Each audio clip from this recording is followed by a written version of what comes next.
Hello दोस्त, कैसे हैं? स्वागत है आपको बिहारी मैट्रिक क्लासेज में। चलिए तो शुरू करते हैं आज के क्लास। पिछले क्लास में टॉपिक 2 या टाइप 2 कर सकते हैं कि प्रश्न देखे थे, उसमें से एक प्रश्न आज और देखते हैं। उसके बाद टाइप 3 या टॉपिक 3 का सवाल देखेंगे। वीडियो बहुत छोटा ही लाते हैं, क्वेश्चन बहुत कम ही लाते हैं, लेकिन टाइप पर आधारित रहता है। मेरा एक मेन उद्देश्य होता है कि आप अधिक से अधिक टाइप बनाएं ताकि एग्जाम में आपका प्रश्न नहीं छूटे।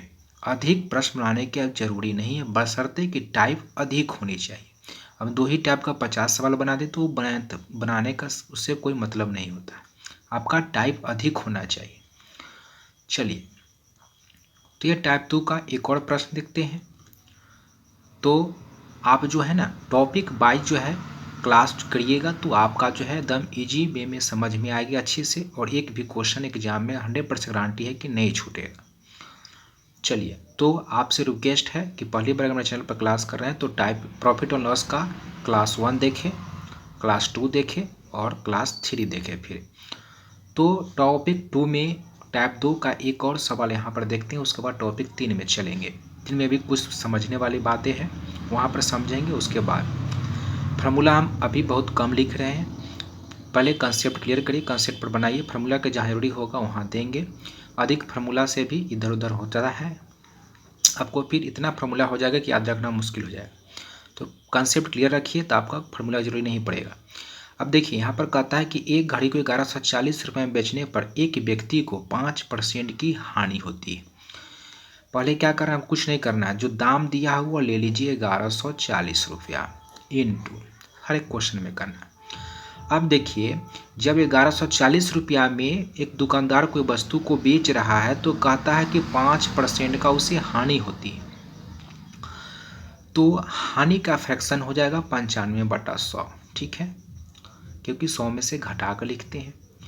अब जब 1140 में वह बेचा फिर भी उसे 5% का हानि हुआ, इसका मतलब कि जो क्रय मूल्य था ना उसे यह कम में बेच दिया, तभी तो इसे हानि हो गई। इसका कहने का मतलब कि इसका जो क्रय मूल्य रहा होगा ना वह ज़्यादा रहा होगा, है ना।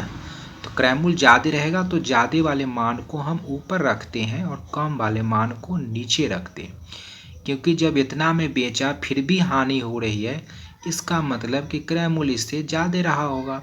1140 से क्रय मूल्य ज़्यादा रहा होगा तो क्रय मूल्य, अब जो हम 100/95 गुना किया, अब ये क्रय मूल्य पर हम आ गए। अब कहता है ना कि 5% लाभ पर इसका विक्रय मूल्य क्या होगा। तो लाभ पर बेचेगा तो जितना में खरीदा है उससे अधिक में बेचेगा, तो इतना जो है इसका क्रय मूल्य निकला।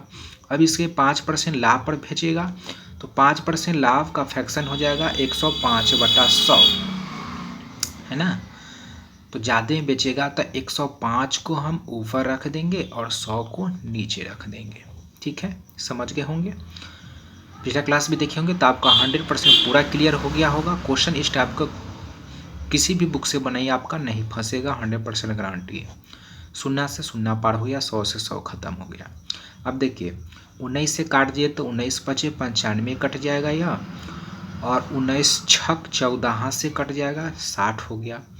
5 से इसको काट दीजिए तो 12 मरतबे कट गया। बच गया क्या आपका यहाँ पर 12 × 105, है ना। तो 12 पचे हो जाएगा 60 और 12 यानी 1260 रुपया हो जाएगा।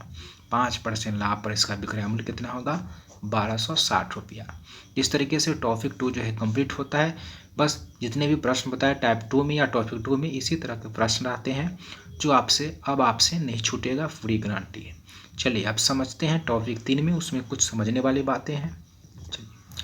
अब आ गए हम टॉपिक 3 या टाइप 3 के सवाल में। तो अभी तक पिछले जितने भी टॉपिक पढ़े थे उसमें हम देख रहे थे कि सामान खरीद रहे थे, जितना मेरा कॉस्ट प्राइस था, मान लीजिए कॉस्ट प्राइस अगर 100 रुपया है और 100 रुपया है, अगर 120 रुपये में बेच रहा है तो क्रय मूल्य से ज़्यादा में बेच रहे हैं तो हमें लाभ हो रही है, और कम में बेचते हैं तो हमें हानि होती है। ये इस पर आधारित हमने सारे सवाल देखे। लेकिन टॉपिक 3 में क्या है कि टॉपिक 3 में ना प्रति रुपये है और 40 बटन, प्रति रुपये है और 40 बटन यानी वस्तु यहाँ पर बेच रहा है। तो जब प्रति रुपये वाले जब केस हो ना तो इस सिचुएशन में क्या होता है, उस पिछले क्लास में जो देखे थे टैब 2 में जो लाभ या हानि उसके इसमें ऑपोजिट होता है, उल्टा होता है। कैसे? तो देखिए, मान लेते हैं कि 1 रुपया में हमने 5 केला खरीदा। अगर 1 रुपया में हम 5 केला बेचें तो न प्रॉफिट होगा न लॉस होगा, ठीक है। अगर 1 रुपया में अगर हम 4 बेचते हैं तो यहाँ पर 1 केला का हमें क्या हो गया? प्रॉफिट हो गया। लेकिन 1 में अगर 6 केला हम बेच देंगे तो यहाँ 1 केला का हमें लॉस हो जाएगा। क्या हो जाएगा? लॉस। क्योंकि 1 रुपये में 5 खरीदे हैं, 5 बेचेंगे तो न लाभ होगा न हानि होगा। जैसे ही 4 बेचेंगे तो 1 का लाभ हो जाएगा और 6 बेचेंगे तो 1 लॉस। यानी जब प्रति रुपये वाले सवाल हो तो उसमें ध्यान देना है कि जितना खरीदा है उससे वह प्रति रुपये कम में बेचेगा। यानी 1 रुपये में 40 बटन खरीदा है तो अगर यह लाभ चाहेगा तो 1 रुपये में 40 से कम बेचेगा तभी उसे लाभ होगा। अगर 1 रुपये में 40 से वो अधिक बेचेगा तब उस स्थिति में उसे हानि हो जाता है। तो यह समझाने का मतलब मेरा समझ गए होंगे। तब देखिए क्या कहता है। कहता है प्रति रुपये 40 बटन बेचने से 15% की हानि होती है। तो 40 गुना, अब देखिए 15% का हानि यानी हो जाएगा 85/100, ठीक है।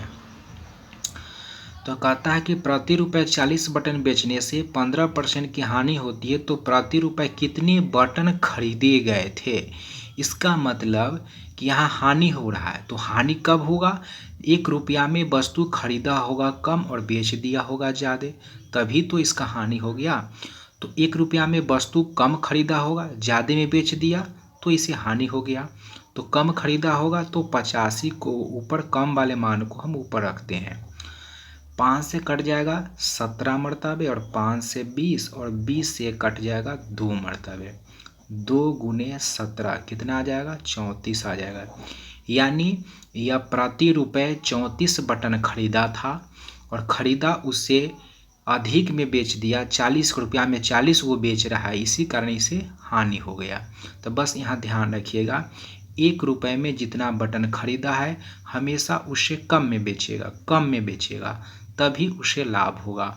और 1 रुपये में जितना खरीदा है बटन उतना से अगर अधिक में बेचता है तो हमेशा उसे जो है क्या होगा? हानि होगी। तो अधिक में बेचेगा तो हानि। तो देखिए 1 रुपया में 34 को खरीदा था, 40 को बेचा तो हानि हो गया 15% का। तो उम्मीद करते हैं पहला क्वेश्चन आप समझ गए होंगे, इसका आंसर आ गया 34। चलिए दूसरा सवाल देखते हैं। प्रति रुपये वाला कहीं भी ऐसा सवाल देखिए इस तरीके से बनेगा, आपका पूरा क्वेश्चन बनेगा।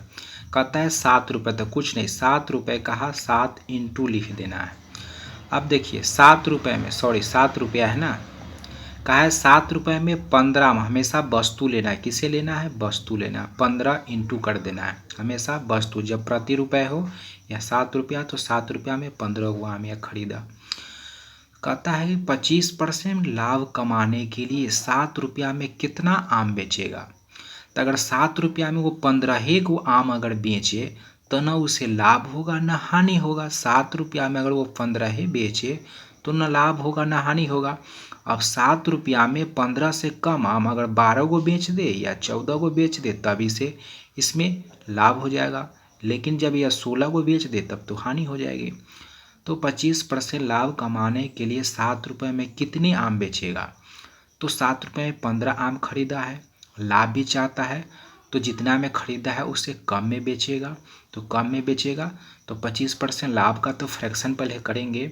तो 125 बटा कितना हो जाएगा? 100, है ना, क्योंकि लाभ जो है 100 में प्लस करके लिखते हैं। अब चूँकि 7 रुपया में 15 आम बेच रहा है और लाभ भी चाहिए तो 7 रुपया में कितना आम बेचेगा वह दुकानदार? तो कम आम बेचेगा तभी ना लाभ होगा। यानी कम ऊपर रख देना है और 125 नीचे रख देना है, बस काट दीजिए। 5 से कट जाएगा 3 मरतबे और 5 से कट जाएगा या 25 से कट जाएगा 4 मरतबे। कितना हो गया? 3 गुने 4 यानी 12। यानी 7 रुपया में अगर वह 12 आम बेचेगा तब उसे 25% का क्या हो गया? लाभ हो गया। तो हमेशा जितना में खरीदा है उससे कम में बेचेगा तो लाभ होगा, ज़्यादा बेचेगा तो हानि होगा। इस चीज़ को माइंड मेकअप कर लीजिए प्रति रुपये वस्तु वाले सवाल में।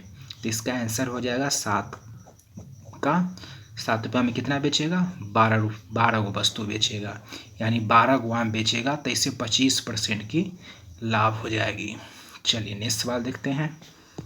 चलिए नेक्स्ट सवाल है उसी टाइप का, इसको आप बनाने की कोशिश कीजिए। उम्मीद करते हैं कि टाइप 3 सवाल आपको टॉपिक 3 का दोनों प्रश्न अच्छे से समझ गए होंगे।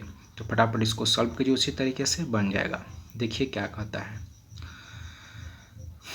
कहता है कि प्रति रुपये 12 केले खरीदने से, तो प्रति रुपये 1 रुपया में 12 गो केला खरीदा है तो हमेशा 12 वस्तु ले लेना है। प्रति रुपये का है 12 इंटू, अब देखिए कहता है कि 20% लाभ कमाएगा, तो 20% का लाभ का फ्रैक्शन 100 में प्लस जोड़ कर लिखेंगे तो 120/100, यह हो गया आपका लाभ का फ्रैक्शन। अब चूंकि 1 रुपया में 12 जो है केला खरीदा है, तो 1 रुपया अगर लाभ चाहता है, चाहे जितना % का भी वो लाभ चाहे, तो 1 रुपया में 12 केला से कम बेचे, यानी 1 रुपया में वो 10 केला बेचे या 8 केला बेचे, तभी उसे क्या होगी, लाभ होगा। अगर ज़्यादा बेच देगा तो उसे क्या हो जाएगी, हानि हो जाएगी। तो प्रति रुपये 12 केले खरीद कर 20% लाभ कमाने के लिए प्रति रुपये कितने केले बेचेगा। तो लाभ चाहता है तो 12 से कम में बेचेगा ना, तभी ना लाभ होगा उसे। तो कम बेचेगा तो कम वाले मान को हमें ऊपर रखना है और ज़्यादा वाले मान को नीचे रख देना है, क्योंकि कम बेचेगा, 12 से कम बेचे, यानी 1 रुपया में 10 गो बेचे तभी उसे लाभ होगी। तो कम को हमने ऊपर रख दिया। मेन बात यही है फ्रैक्शन तैयार करना, और यहाँ पर फ्रैक्शन तैयार करने के बाद सोचना है कि कम में बेचेगा तो लाभ होगा कि अधिक में, और वह फ्रैक्शन उसके अनुसार फ्रैक्शन को बैठा देना, बस कुछ नहीं। इसमें कोई फार्मूला काम नहीं करेगा, जरूरी नहीं है आपको लगाने का। अब देखिए काट दीजिए, देखिए इससे ई चला गया, 12 से 12 चला, कितना आ गया, 10 आ गया, यानी 1 रुपया में, यानी प्रति रुपया में वह 10 केला बेचेगा, तब उसे 20% की क्या हो जाएगी, लाभ हो जाएगी। तो आपका जो आंसर आ जाएगा वह 10 आ जाएगा। उम्मीद करते हैं कि टॉपिक 3 टाइप 3 का सवाल आप जो है अच्छे से समझ गए होंगे। अब आपका इस टाइप का सवाल जो है 100% गारंटी है कि नहीं छूटेगी, ठीक है। तो कल मिलते हैं, इसमें इसी टाइप का सारे प्रश्न रहेंगे, इसमें 10-12 सवाल है, लेकिन 2-3 सवाल बना लिया, आपका टाइप ख़त्म हो गया। बाद बाकी आप जितना इस टाइप का प्रश्न खोज के बनाइएगा, चाहे जहाँ भी पढ़े, जिस बुक से भी बनाएं, आपका प्रैक्टिस हो जाएगी। तो कल मिलेंगे टॉपिक 4 के साथ, टाइप 4 के साथ। तो वीडियो पसंद आया तो प्लीज़ लाइक शेयर करना नहीं भूलें। मिलते हैं नेक्स्ट क्लास में, धन्यवाद।